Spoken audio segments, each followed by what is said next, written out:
Pour Sabah Nour Ihsan, c'est pour toi, Ahmad, c'est pour toi, mon frère.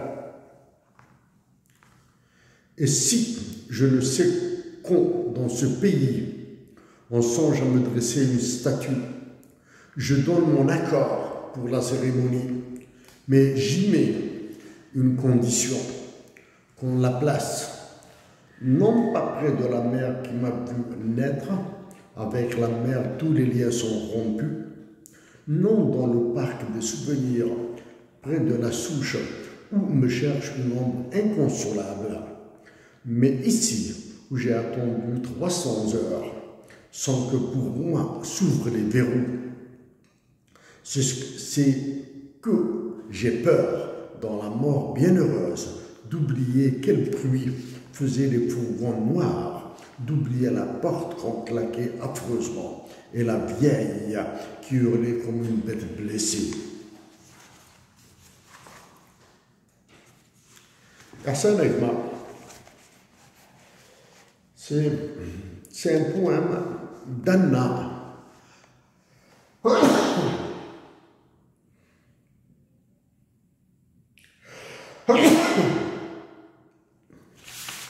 C'est un poème d'Anna Akhmatova, de son vrai nom, Anna Andreevna Gorenko.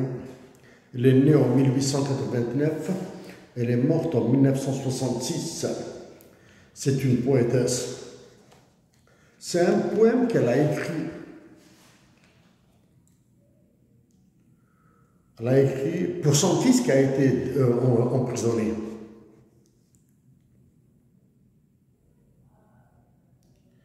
C'est un poème qu'elle a écrit pour son fils qu'elle a emprisonné. Qui a été emprisonné. Encore, juste quelques lignes de ce livre. Un jour, Anna Akhmatova attendait devant le pénitencier de Leningrad. Elle avait un paquet à remettre aux gardes pour son fils. Des dizaines d'autres femmes se trouvaient avec elle. Il fallait parfois 12 heures, parfois 24 ou même 48 heures d'attente pour remettre un colis vide. Oui, car le paquet était vide. Si les gardes le prenaient, cela signifiait que son fils était vivant. S'ils le refusaient, cela signifiait qu'il était mort. C'était le seul moyen de le découvrir. Comme tu peux l'imaginer, les mères commençaient donc à faire la queue dès l'aube. Elles restaient debout dans la neige, sous la pluie, sous un soleil aveuglant. Le problème n'était pas de faire la queue. Elles avaient l'habitude. Le problème était l'angoisse de récupérer le colis. Quand les gardes le leur rendaient, elles entamaient une lutte désespérée pour ne pas l'accepter. Ils pouvaient les battre, les violer, mais ils ne devaient en aucun cas leur restituer le paquet. Un jour, une femme reconnut Anna Akhmatova et lui demanda « Vous pouvez raconter tout ça ?» Elle l'a fait. C'est le poème que je viens de te lire, que je vais mettre en texte, Hassan. Et bon, Hassan, j'ai envie de parler à un intime, à un frère. J'ai envie de souffler, Hassan. J'ai envie de me sentir proche de ce que j'aime. Hassan, c'est un poème que pourrait lire Jamila. Pourrait le lire. Tu imagines ça? C'est maintenant que je réalise mieux, que je réalise mieux le regroupement des femmes des disparus à Alger Centre. Les disparus des années 90 à Alger Centre, qui me faisaient penser aux mères argentines, aux mères blanches, parce qu'elles s'habillaient de blanc. Ta détention à Hassan est celle de tous les détenus politiques en Algérie. Me fait penser, bien sûr, à la politique, à cette politique qui a existé, à cette politique à ces politiques qui ne veulent rien changer. Hier, pendant que je lisais ce livre dans les transports en commun, je me disais, bon, d'abord j'ai découvert pourquoi, qu'est-ce qu'il y a derrière le panier. Al-Kufa, Allah, quand une mère, quand une épouse, quand une amoureuse, si elle peut le faire, hein, prend le panier à son fils, à son mari, à son père. Son père, plus que la nourriture qu'il y a dedans, Anna Akhmatova a parlé d'un panier vide. C'est les barbouzes, les geôliers. S'ils acceptent de prendre le panier, ça veut dire que leur fils, leur mari, leur amoureux étaient vivants. Et vivants plutôt, et les vivants. Les vivants. Ça c'est le panier, l'interprétation du panier, le Khufaïr. C'est donc cette femme, Anna Akhmatova, qui refuse, donc qui a accepté le principe d'une statue pour la poétesse qu'elle est. Elle est immense, Anna Akhmatova. Poétesse. Mais pas dans une place publique, pas dans un parc, pas sur une montagne, pas en face de la prison qui a fait mourir, qui a fait tuer son fils, là-bas.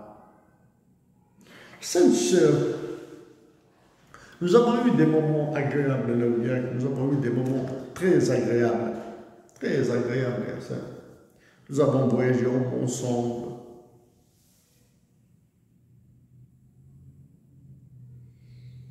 J'ai dormi dans ta maison, hein? Swidania. C'est ça, Swidania, non? Non, comment ça s'appelle? Swidania, oui, c'est ça. Pas Swidania, non. J'ai dormi chez toi. J'ai mangé chez toi. Ça. Oui, dans la bibliothèque à Arsène. Dans ta bibliothèque à Arsène. Ouais, j'ai voulu prendre des livres, mais bon, ça sera pour une autre fois, je vais prendre un ou deux livres de ta bibliothèque.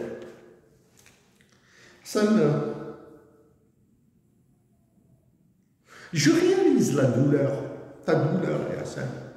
Je la réalise, Yassine. Donc, mais je fais de mon mieux pour sourire à Yassine, parce que لازم نتبسموا لازم نضحكوا شويه باه نقصوا على الجزائر تعبى يا حسام تعبى مطاس الا قد نضت الشرطه الا قد نضت الشرطه حنا ندوس الا كنفرح شوطه باش اكثر من الجزائر اللي يفرح سنسنا تا شو تعبى تموت معايا يا حسام تصن البطل تصيد النن تصل الحقارة غير عبات موتنا إلا قد نض الشرطة باش نستنقص بتاتر تقدر ما نصد الشرطة يا حسن تنقص تاعكم في الجزائر فكان الجزائر جبنا غير بنقا غتنقص تاعكم في تيماتينا في مولانا في تلاوينا في الدريا وجبنا تنقص تاعكم فكنا حسنا في الدينار c'est dur quand si nous étions ensemble c'est-à-dire face à face comme nous avions l'habitude de l'être à Alger dans le bureau n'importe où à Alger dans les bureaux de travail n'importe où nous aurions qui mieux, nous aurions trouvé de meilleures solutions avec ça. Mais malheureusement, Ça, c'est très faible ce que je fais là, c'est très faible. Mais c'est malgré ma faiblesse, Hassan. Je te dis au moins mon amitié. Je te dis au moins mon amitié, Hassan. Je sais que après les événements de 4 avril 80, Hassan, tu as été envoyé en prison. Je le sais, je le sais. Toujours dans ce livre écrit par Anna Akhmatova. Akhmatova Hassan. La page. Anna Akhmatova, ouais, la page 135. Donc, toujours dans ce livre, Anna Akhmatova a défendu la langue russe mieux que nous tous qui défendons plutôt la langue amazigh. Anna Akhmatova. Voici ce qu'elle dit pour sa défense de sa langue, de la langue russe. La langue russe. Nous savons ce qui maintenant est en balance et ce qui maintenant s'accomplit. Nos horloges sonnent l'heure du courage et le courage ne nous accompagne pas. Il n'est pas terrible de tomber sous les balles. Il n'est pas amer de rester sans toi. Et nous te gardons, langue russe, immense parole russe. Nous te porterons libre et pur. Nous te transmettrons à nos descendants et nous te sauverons de la captivité à jamais. Anna Akhmatova. Voilà. Comment elle déclare cette poésie? Est-ce que cette poésie a existé chez nous en Algérie, chez Mounas Matoub, chez Mohamed Haroun, chez Mouli Mamri? Est-ce qu'elle est comparable? Est-ce que cette poésie est comparable à la poésie algérienne? Excepté très peu défendre la majorité de l'Algérie, très peu défendre ta mesure en Algérie. Je te relis ce poème, ça. Nous savons ce qui maintenant est en balance et ce qui maintenant s'accomplit. Et le courage ne nous accompagne pas. Il n'est pas terrible de tomber sous les balles. Tomber sous les balles. Il n'est pas amer de rester sans toi. Et nous te gardons langue russe, immense parole russe. Nous te porterons libre et pur. Nous te transmettrons à nos descendants et nous te sauverons de la captivité à jamais. Anna Akhmatova. Ça, c'est un livre, c'est un livre de Roberto Saviano, écrit 30 portraits pour un monde engagé. Hein. Ça, c'est un livre dans lequel il a fait 30 portraits de Luther King, du jeune noir qui a été assassiné par asphyxie aux États-Unis d'Amérique, donc de Anna Akhmatova, de Khashoggi, Anna Politkovskaya, et de cet immense Robert Capa, le journaliste, et de l'écrivain Pasolini. Il y a d'autres, hein. Il y a d'autres, je ne peux pas, bon. George Floyd et Marco Gottardi, et il a parlé surtout de Bruno Giordano. Hein. Giordano, il a parlé d'un aspect religieux, mais c'est plus moi, ce que je sais sur Giordano, c'était son avance qu'il avait pris sur la physique à partir du XVIIe siècle, hein, à partir de 1600. Hassan, donc, voilà, Hassan, c'est ma façon de dire, c'est à travers la poésie, Hassan, que je veux te saluer, Hassan. C'est avec de la poésie que j'ai envie de te saluer, Hassan. J'espère en avoir. J'ai envie de venir en Algérie, Hassan, mais je ne peux pas. J'ai envie de voir Hassan, mais j'ai envie de venir à Hassan en Algérie pour embrasser les pieds de ma mère. Embrasser les pieds de ma mère, Hassan. les laver, ça, lui laver les pieds, ça, embrasser les pieds de ma mère, lui laver, ça, la prendre dans mes bras. C'est ce que j'ai envie de. Du moins, j'ai envie de ça, Hassan. J'ai envie aussi de prendre l'imam et nous irons à la maison de la jarre, Hassan.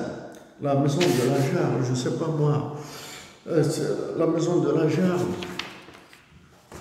À qui j'offre ça, hein?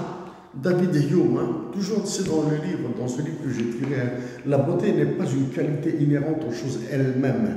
Elle existe seulement dans l'esprit qui la contemple. Et chaque esprit perçoit une beauté différente. David Hume, donc à toi ma jarre, à toi mon ange là, pourquoi tu es belle, quelle que soit ta beauté? Tu es belle, quelle que soit ta beauté. Tu es belle, quelle que soit ta beauté. Et j'aime ta beauté, quelle que soit ta beauté. J'aime ta beauté, quelle que soit ta beauté. Je t'ai promis, dis-moi, je t'ai promis. Non, j'espère. J'espère que tu rencontreras Hassan, son épouse Jamila, ses enfants, Hinaneri, j'espère qu'ensemble nous rencontrerons mes amis, non, plus que des amis, des frères. Saïd Jafar, tu vas rencontrer Kasselim, tu vas rencontrer Kasselim, tous, Bouchacha, nous allons, on va voir tout ça, nous rendrons visite à la famille de Bab, de Halibay, hein?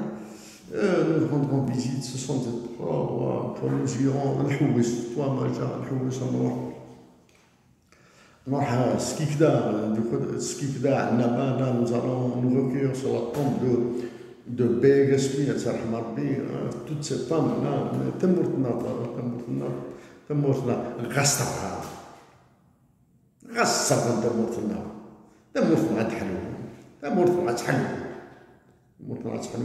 donc à toi Hassan, à toi Jamila, Rilas, Tininan, vous avez tout ce qu'il y a dans mon corps, tout ce qu'il y a de bon dans mon corps.